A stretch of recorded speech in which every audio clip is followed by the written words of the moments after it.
શું તમે જાણો છો નડિયાદને સાક્ષર ભૂમિ કેમ કહેવાય છે? જો તમે ના જાણતા હો તો આ વિડીયો ખાસ તમારા માટે છે. જેમ આપણે આગળના વિડીયોમાં જોયું કે નડિયાદમાં બધું નવ હતું.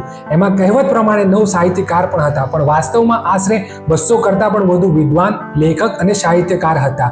સાક્ષરનો મતલબ જ થાય છે ભણેલું, શિક્ષિત, વિદ્વાન, લેખક, સાહિત્યકાર. એટલે જ નડિયાદને સાક્ષર ભૂમિ કહે છે. આજે હું તમને મળાવીશ નડિયાદના 9 સાક્ષરોથી.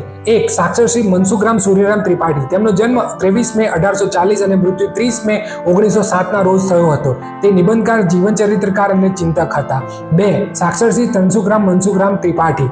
3, સાક્ષર શ્રી ગોવર્ધનરામ માધવરામ ત્રિપાઠી. તેમનો જન્મ 20 ઓક્ટોબર 1855 અને મૃત્યુ 4 જાન્યુઆરી 1907 ના રોજ થયો હતો.